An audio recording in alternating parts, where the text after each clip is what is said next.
What's up, everyone, and welcome back to Movie Race.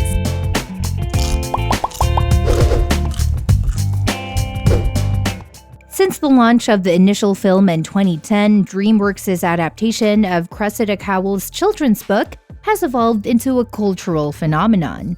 The subsequent releases in the How to Train Your Dragon series, namely How to Train Your Dragon 2 in 2014 and How to Train Your Dragon: The Hidden World in 2019, have contributed to the trilogy's significant success over the past decade.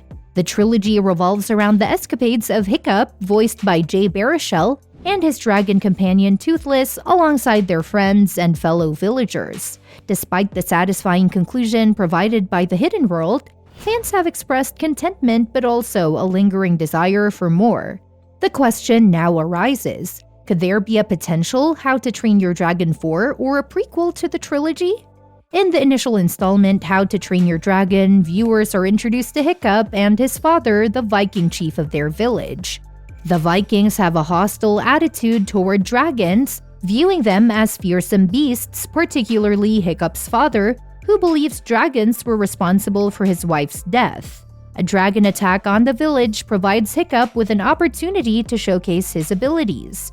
Despite initially adhering to Viking norms, Hiccup befriends a Night Fury, a particularly dangerous dragon species.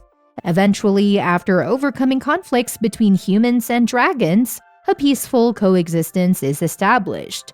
In the sequel, set 5 years later, Hiccup and Toothless continue their friendship.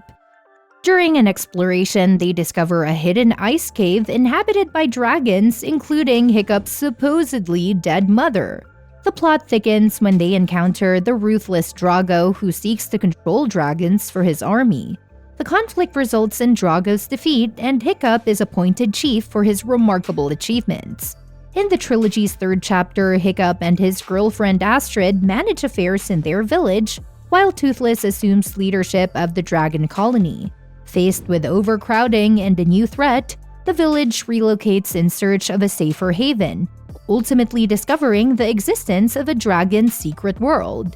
The narrative involves a pursuit of this sanctuary to protect Toothless from a formidable adversary.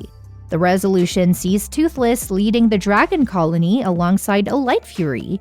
Hiccup and Astrid tie the knot on a new island, and in the series' conclusion, they decide to keep the dragon's existence a secret until both species can peacefully coexist. In the closing scenes, Hiccup and his family soar through the skies with their dragons, emphasizing the desire to maintain the secret of dragons' existence until humanity is prepared for a harmonious coexistence between the two species. The conclusion of the How to Train Your Dragon movie trilogy is evident in How to Train Your Dragon 3: The Hidden World. Director DeBlois oversaw all 3 films and had consistently communicated his intent to bring the narrative to a satisfying close with this installment.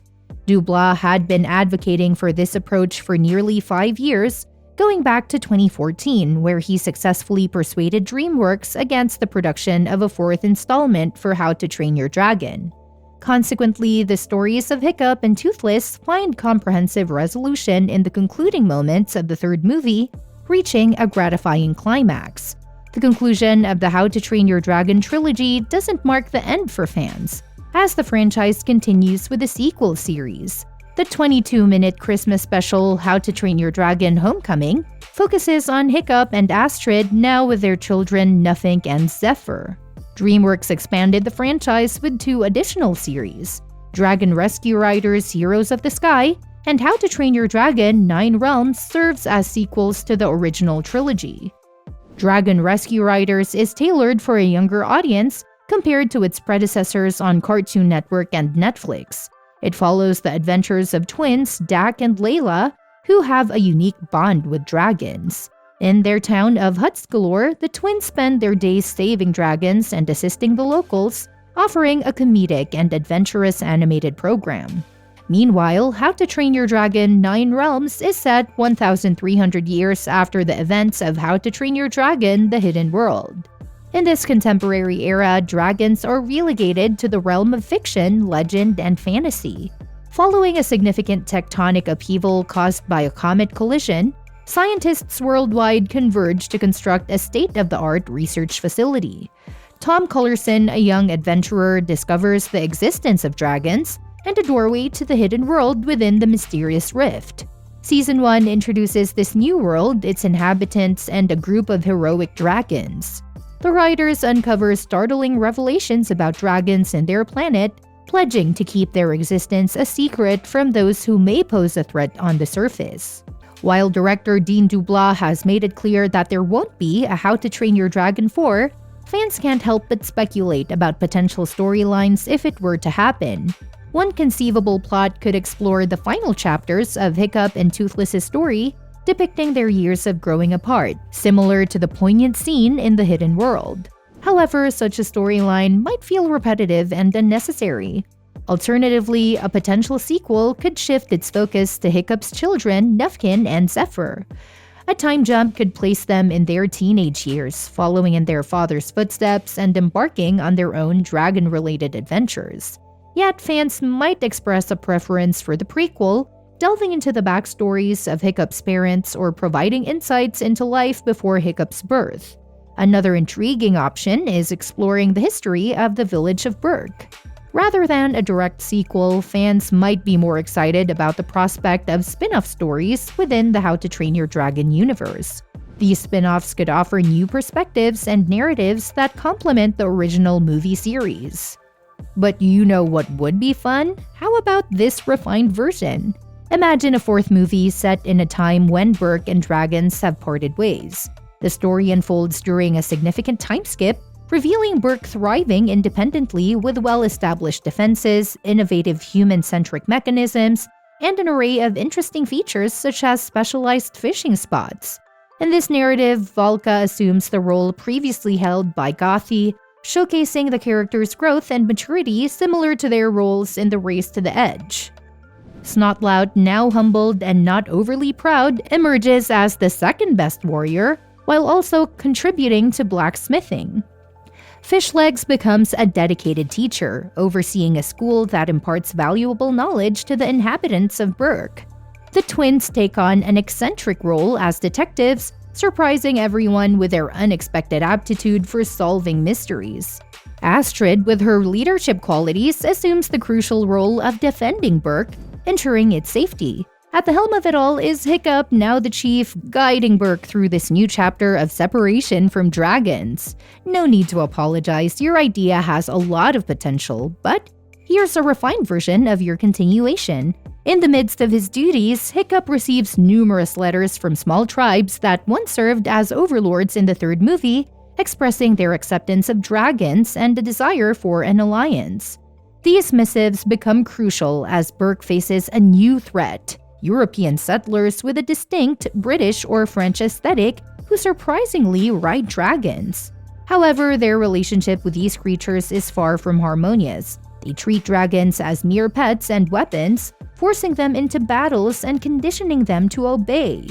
As the settlers launch an invasion on Berk, Hiccup initially fails to see their true nature. However, a pivotal moment occurs when he witnesses a downed dragon protected by its rider, prompting Hiccup to intervene and initiate a dialogue with the settlers' leader.